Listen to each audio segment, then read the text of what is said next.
Good evening, good evening. God bless you, God bless you. Welcome to Spilling the Tea at 10. I am so thrilled that you are here. Listen, what we're going to be talking about this week is the word liar. Liar. Or lies, or liars. Huh? We're going to be coming from tonight, Proverbs 17. Verse 4. Proverbs 17, verse 4. I'm reading from the New King James Version. This is what it says. An evildoer gives heed to false lips. A liar listens eagerly to a spiteful tongue. Eagerly to a spiteful tongue. Once again, we hear the wisdom of years past continuing to be needed today. Gee willikers, are you kidding me? Evil is always present when anything false is at work. Did you hear me? An evildoer and a liar, two separate things. An evildoer and a liar will never, ever be wise. Never be wise.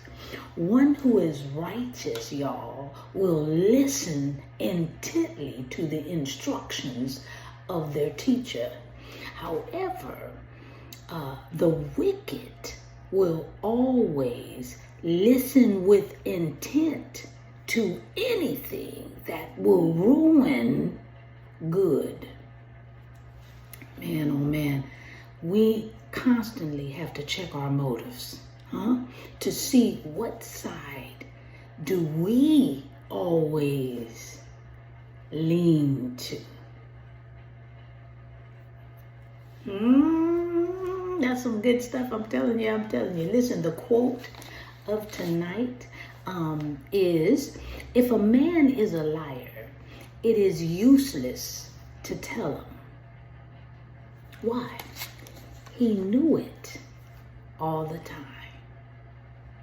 I'm just spilling the tea at 10 on Word at Night while, you guessed it, sipping. Come on, say it with me. On my tea.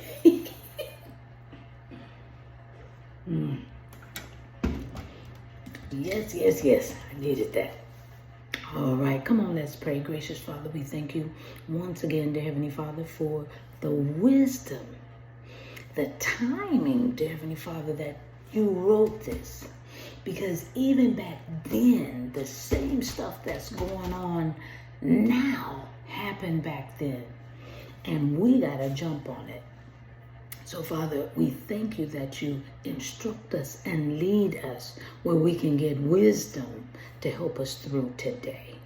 Father, we thank you, we love you, and we appreciate you. Please continue to help us identify evildoers and liars, because whenever they're present, evil is in the midst. Woo! Continue to teach us. Continue to help us learn from this. In Jesus' name, we pray and praise. Amen, and thank you, Jesus. All right, y'all. That's how we're going to roll this week. We've got to understand what we have to be prepared for. All right. I don't know about you, but I'm finna go to bed. I'm going to give me some good rest. All right. I love you so much. And I'll see you tomorrow night on Spilling the Tea at 10. God bless you.